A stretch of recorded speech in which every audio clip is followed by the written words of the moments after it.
Aboru Haboye to the world. Hi Giovanni. Hi Brazil. I am Awo Amosun Ifa Ajishefa. I am on Thriller Folklore to talk about the Ifa religion.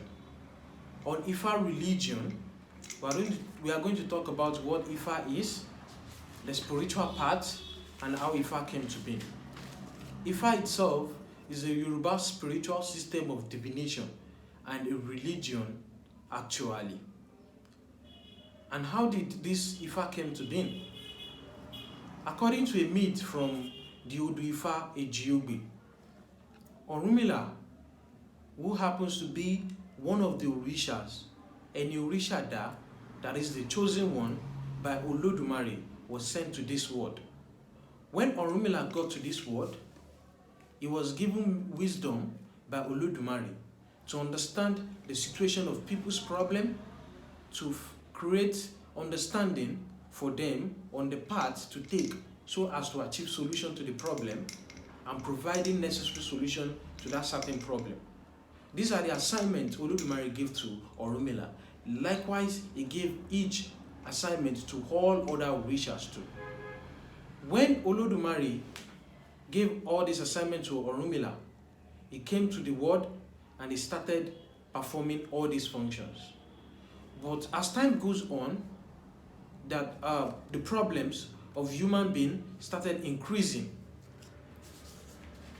His only wisdom could not cater for all the problem alone, because he has the knowledge of herbal medicine, he has the knowledge to understand people's problem, he has the knowledge to interpret people's problem, and he has the knowledge to find solution to all this problem based on his intellectual that time.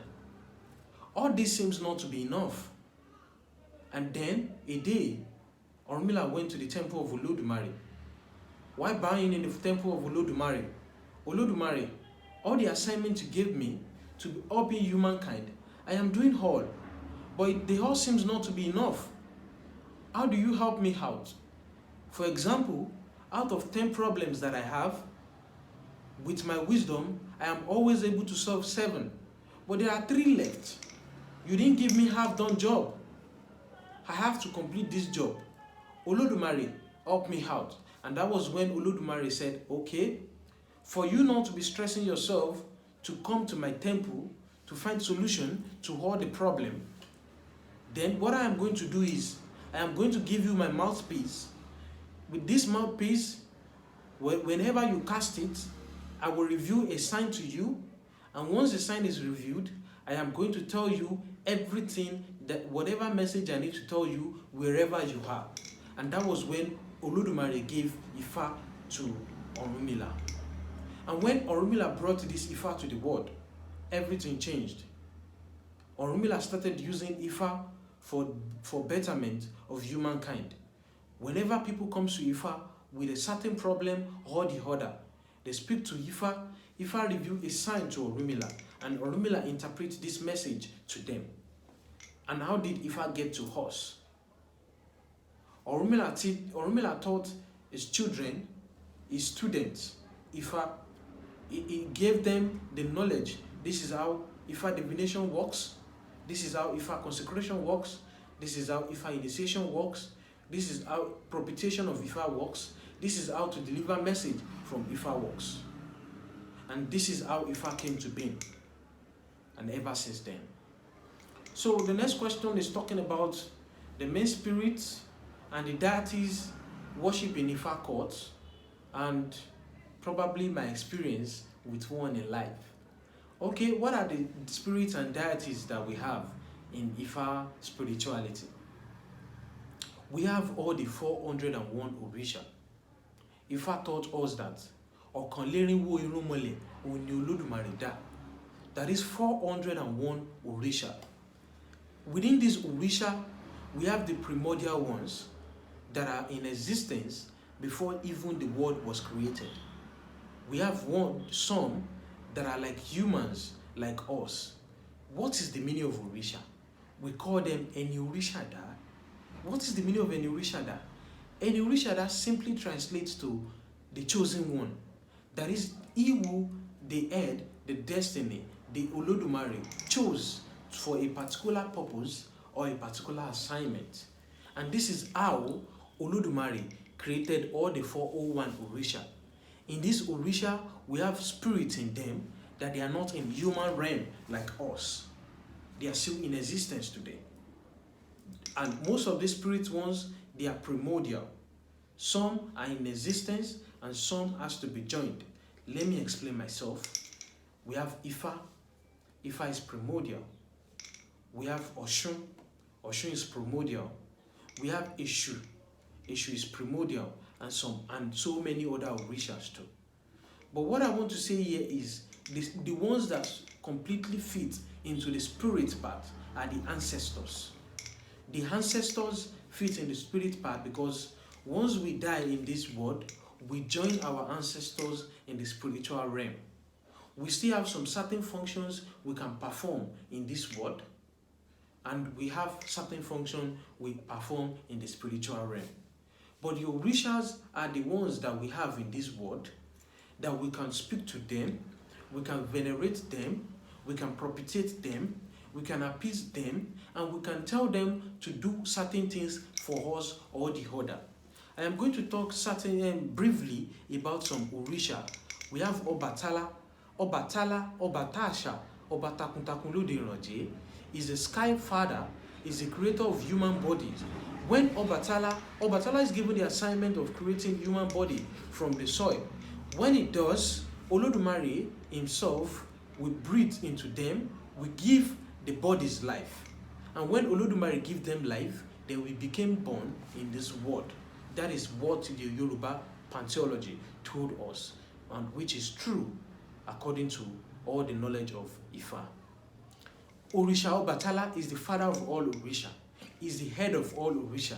He loves white clothes, he takes snail, and every other soft thing. I have to be brief because of the time.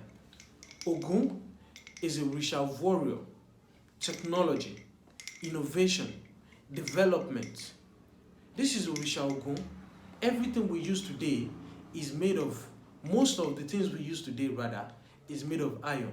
And that is the imprint of Ogun. It wasn't until when civilization came that our forefather has the knowledge of iron being in the soil. It was Orisha Ogun that brought this knowledge out. It was Orisha Ogun that first invented tools, both mechanical tools, both farming tools, both military and for wars and all. It was Orisha Ogun that first created all these tools. When Orisha Ogun created all these tools, they are all created for the benefit of humankind. He used all these tools to clear paths, to make buildings, to build palaces, to build all infrastructures that existed in that moment. Let's talk about Shango. Shango is the god of thunder, as they say, and lightning.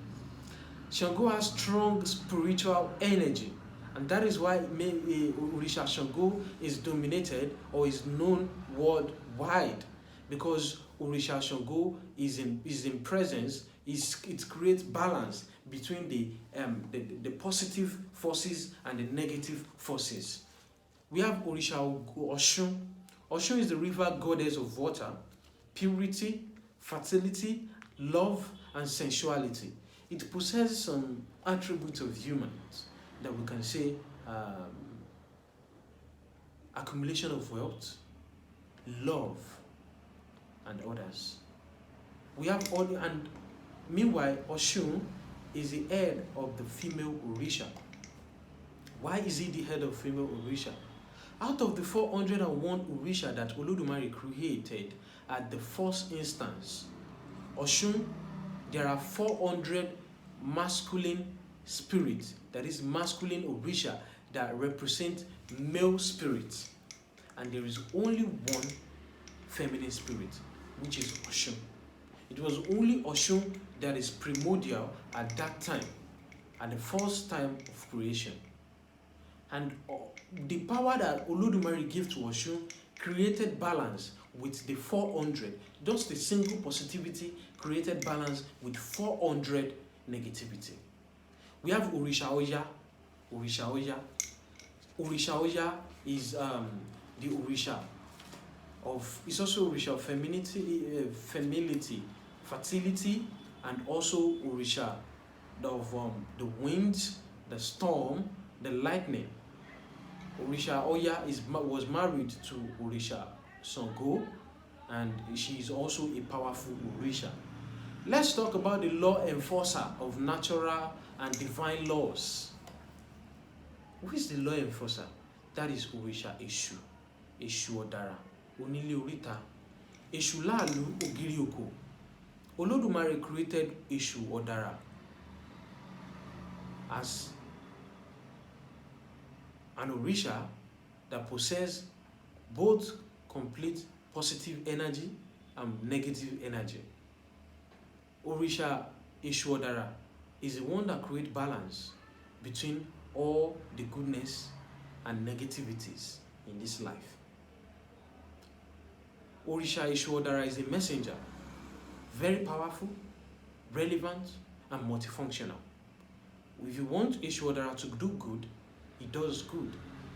If you want Eshu Odara to do bad, he does bad. And at the same time, Eshu Odara is the one that makes everybody in this world reap the consequences of their actions. He's the one that provides all these consequences, that it fits all the actions of everybody. Can we talk about Oshosi? Oshosi, the Orisha of Ons, the Orisha of Forest, the Orisha of Warrior, and the Orisha of Justice. Is a brother to Ogun. There are three of them. We have Orisha Ogun, we have Orisha Oshoshi, and we have Orisha Ija. We have Orisha Ija, lightning and astroness. Is of wisdom, craftiness in arts, and of contemplation, loving, art, and beautiful things. In fact, Orisha Oshoshi is the creation of all fruits. So this Orisha, I can't mention all the Orisha, you understand? But there are many more. There are many more other Orishas. We have Orisha Aji, we have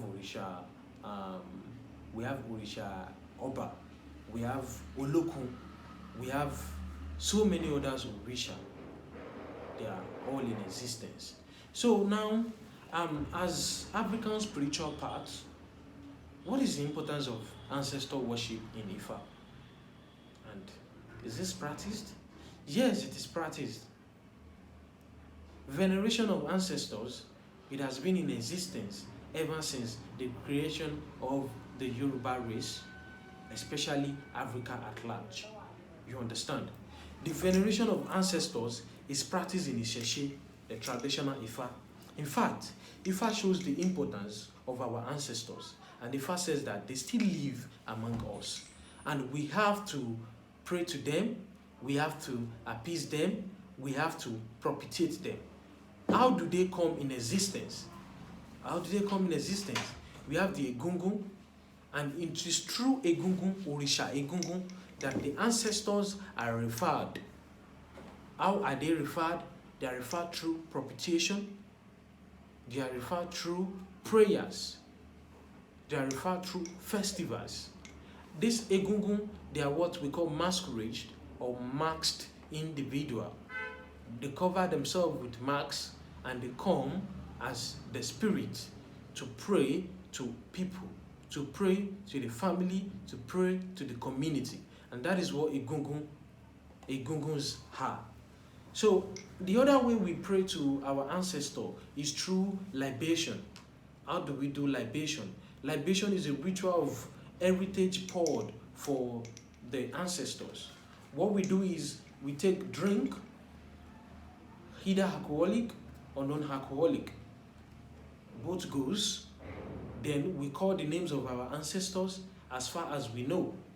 Then we take this drink, we pour to the mother heart, we pour to the ground. By doing so, we honor the heart, we honor the holy figure, and we honor our ancestors. All these things can be seen during festival, during traditional wedding ceremony, during crownship or installations, inaugurations of our obas. So, what are the misconceptions? Are there misconceptions that people carry about Ifa? Probably I'll be able to name some. What are the misconceptions? There is a certain misconceptions that I am very familiar with. It is the saying that Ifa is the same thing as Orunmila. Ifa is not the same thing as Orunmila. Orunmila happened to be a human being like me. He was not given birth to, rather he was created. When Orunmila was created to this world, he came in the human form, and all the times that he came in human form to relate with us, because it won't be easy for me to be interacting with the spirit. Instead, Olodumare created Orunmila in the form of human being like me, even though he is an Orisha and is a chosen one, he's a Messiah. So he has to come to me in my form, and when he comes to me in my form, he can speak to me, he can talk to me, he can relate with me. In fact, that makes him understand my problem better. But Ifa is different. Ifa is the word of Olodumare. Wani ohun ẹnu Olodumare òun Ifa. Ohun ẹnu Olodumare òun Ifa. Ifa ni ohun tí Olodumare fọ̀ fún ọmọ ènìyàn. When Olodumare uses this ohun to Orunmila, Orunmila having a high level of wisdom and retentive memory, he was able to store this information, and he was able to teach this information and pass it down from generation to generation. So I am sure I am able to distinguish between the Ifa and Orisha, and the Ifa and Orunmila rather. I am sorry for that. The next misconception is Eshu is Satan. Yes, Eshu is different from Satan. Eshu, according to Yoruba pantheology, is a messiah, is a messenger of Olodumare. Olodumare created Eshu because Olodumare wanted Eshu to create balance. His purpose is to create balance between the negativity and the positivity that Olodumare created in this world. Eshu is Olailu, that is the benefactor of the community. Ogirioko, Iwu that was made from the pebbles of stones. The purpose of Eshu in the community is to serve the function of the police. They try, when the police system is good, they maintain the crime and the law-abiding citizen. They maintain both together in such a way that there will be a balanced society. That is the purpose of Eshu. Eshu is not an antagonist. It's completely different from Satan in the Christian theology. Satan in the Christian theology is always against God. Satan in the Christian theology is an antagonist. Satan in the Christian theology does only bad, nothing good about him. That is according to them. I don't care whether it is right or not. But what I know is Eshu is different from Satan, because Eshu does good and he creates balance for the bad. That is different. The true meaning of Orisha, as I said earlier, means any Orisha da, that is the chosen one. Ẹni tí Orisha dá, orí lalábàárò ẹni, ọba kan ò lè dániró, orí ni alábàárò ẹni. The meaning of this simply means the chosen one, the ones that Olodumare chose himself, that these people should represent me in this particular function.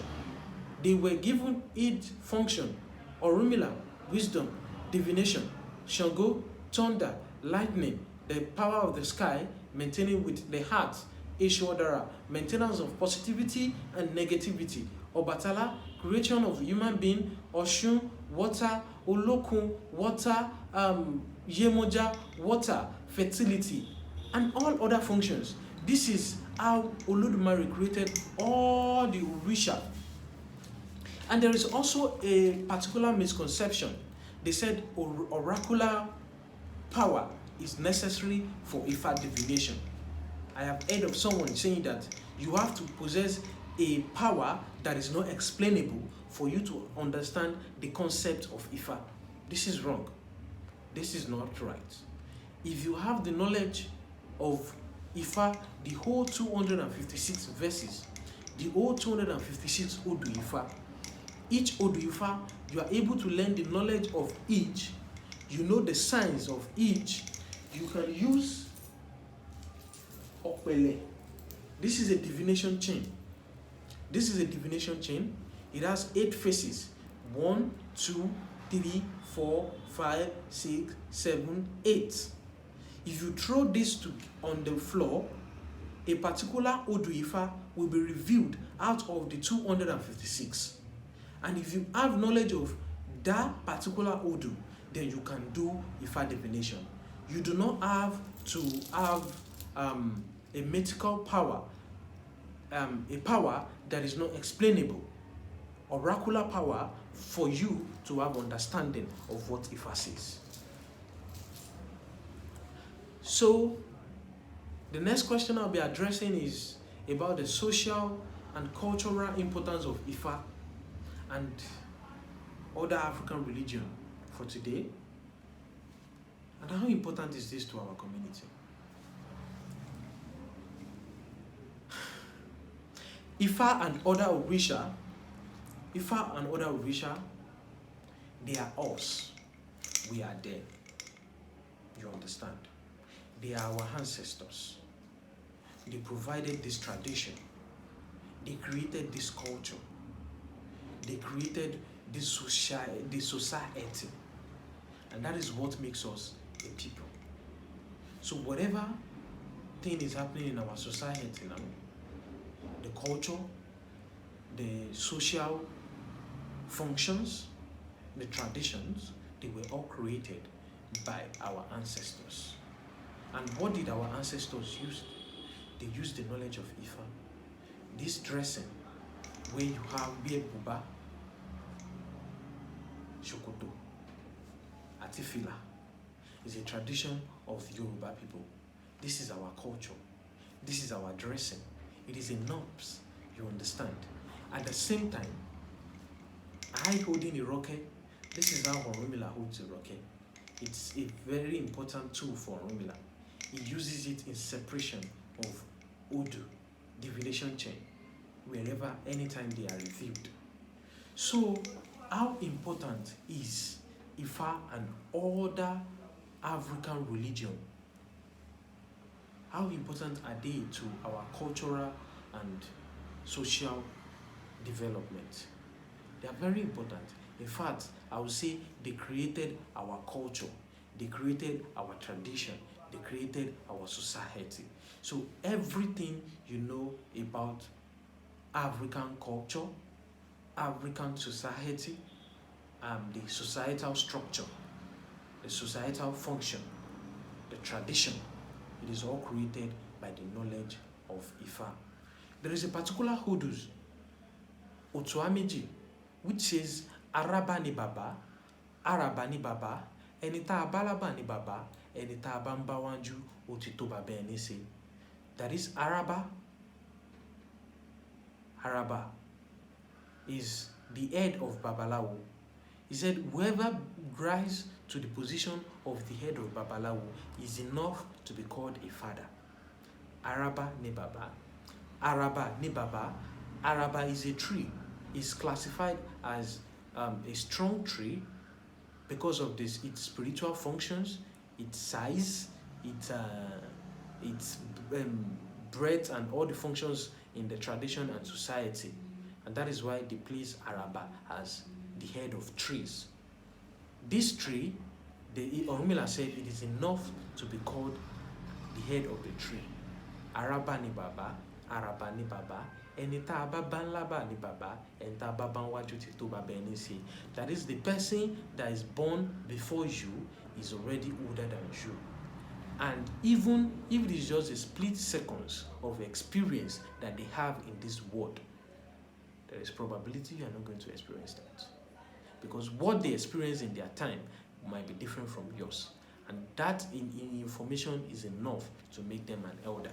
And that is why respect for elders in Yoruba religion, tradition, and culture is very important.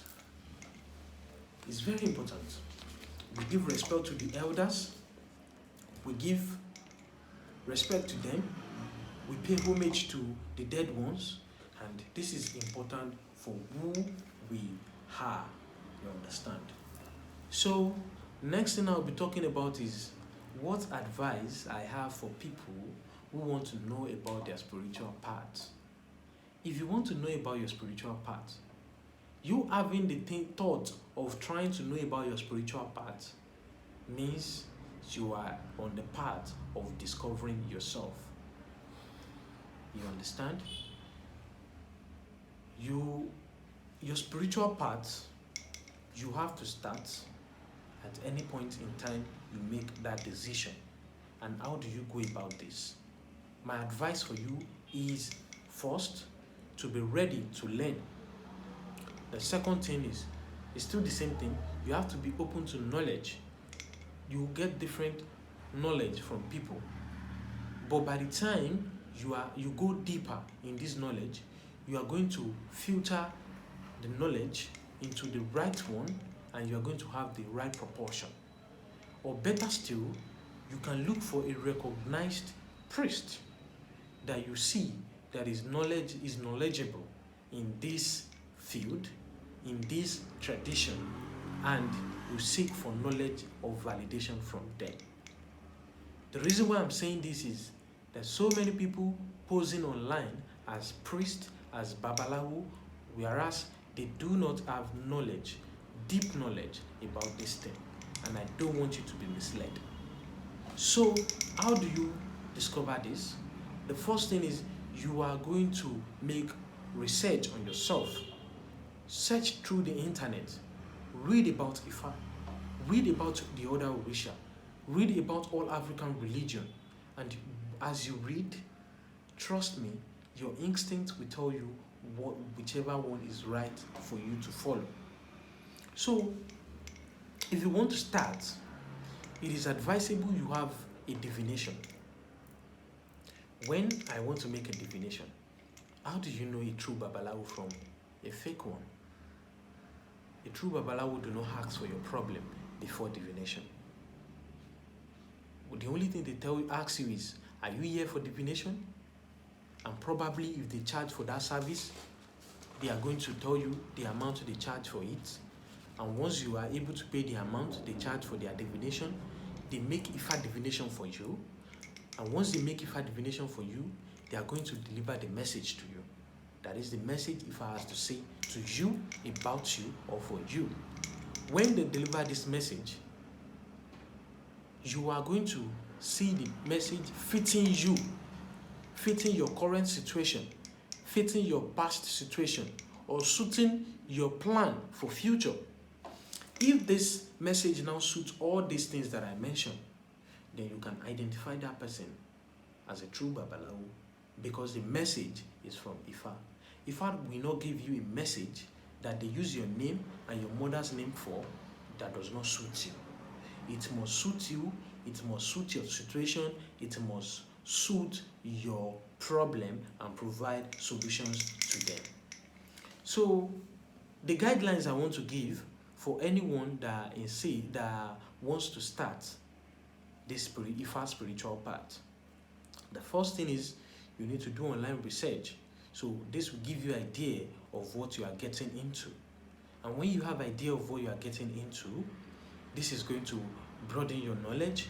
It's going to make you sensitive. When someone is telling you what is not, you will know. Your ancestor is not going to send anybody to you unless you do reading. So anybody parading in his or herself as your ancestor online is not for you. Trust me.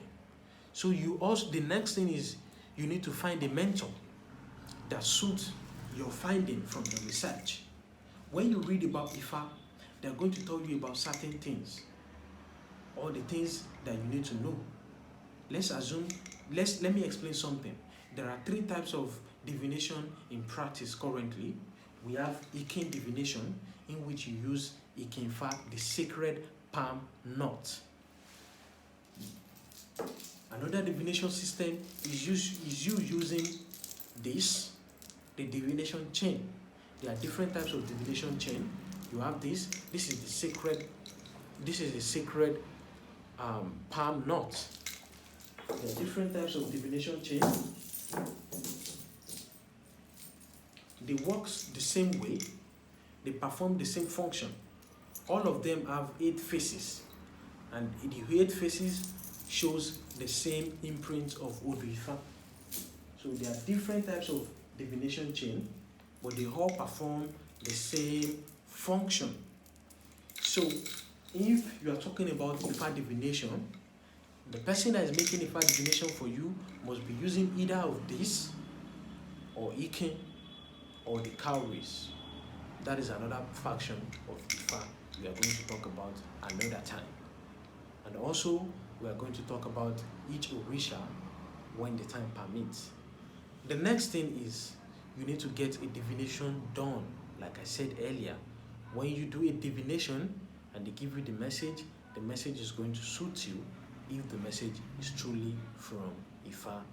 The next thing is you set up your altar and build your spiritual essence. How do you set up your altar? A Babalawo like me can help you with that. We help you with the consecration of your Orisha. If there is a particular Orisha you want to have, you are going to have to consecrate that Orisha. Let me give you an example. The consecration of Ifa.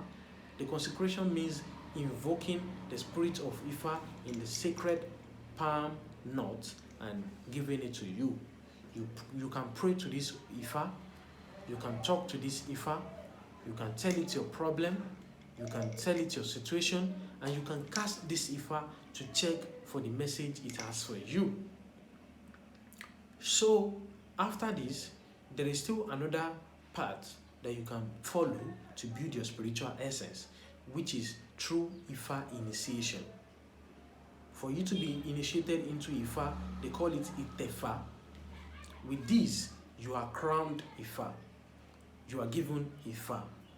When you are crowned Ifa, in some clan it is done for 7 days, in some it is done for 3 days. In my clan, in my temple, it is done for 3 days. We perform the same function, but the 3 days we don't rest. We do the work completely for 3 days and be done. But in the 7 days procedure, they give time to rest and do the procedure bit by bit. Either way, it works. Either way is right. The most important thing is you completing all the procedures. And that is what I mean by getting crowned by Ifa. You can also set, and as an addition to your altar, having other Orishas like Ogun, like Oshun, like Oya, like Yemoja, like Oshoshi, like Obatala, like Eshu, and all other Orisha. You can also get crowned in all these other Orisha. But mind you, I have to say this, you cannot get crowned in your absence. Your head has to be there. Then you have to be present. So anyone telling you they can crown you in your absence is lying. The next thing is going deeper in the knowledge. So you have to go deeper in the knowledge. Of Ifa. And how do you go deeper? Is to read about. You should read about the Ifa. When you read about the Ifa, when you read about all other Orisha, when you read about all Irumale, you are going to have more and deeper knowledge in them. And this is going to help your spiritual essence. Aboru Haboye to you. My regards to you all. Hi, Divination. Hi, Brazil. Once again, I am Amosun Ifakorede. I just spoke on thriller folklore on Ifa religion. Stay tuned for more. Ashe.